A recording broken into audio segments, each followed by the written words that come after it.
చక్కెర ధర నియంత్రణకు కేంద్రం చర్యలు చేపట్టింది. పండుగల సమయంలో చక్కెర కొరత లేకుండా చర్యలు చేపట్టారు. కిలో చక్కెర ధర 55 రూపాయలకు చేరుకుందని, చక్కెర ధరలకు ఇథనాల్ ఉత్పత్తికి సంబంధం లేదని కేంద్రం వివరణ ఇచ్చింది. దేశంలో ఇథనాల్ ఉత్పత్తి ఎక్కువ శాతం మొక్కజొన్న నుండే చేస్తూ ఉన్నట్టు స్పష్టం చేసింది. 10 లక్షల టన్నుల చక్కెర దిగుమతికి అనుమతి ఇచ్చినట్టు తెలిపింది. చక్కెర వ్యాపారులకు 400 టన్నుల స్టాక్ లిమిట్ విధించినట్టు వెల్లడించింది. చక్కెర అక్రమ నిల్వలు చేస్తే కఠిన చర్యలు తీసుకుంటామని కేంద్రం స్పష్టం చేసింది. ఇథనాల్ వల్లే చక్కెర ధరలు పెరిగాయనడం సరికాదు అన్నారు. పంట నష్టం, డిమాండ్ పెరగడమే కారణమని కేంద్రం వివరణ ఇచ్చింది.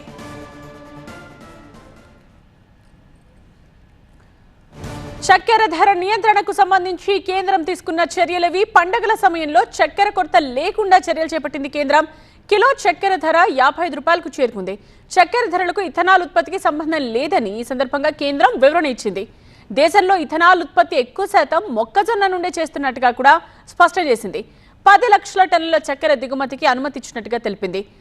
అలాగే చక్కెర వ్యాపారులకు 400 టన్నుల స్టాక్ లిమిట్ విధించినట్టుగా వెల్లడించింది.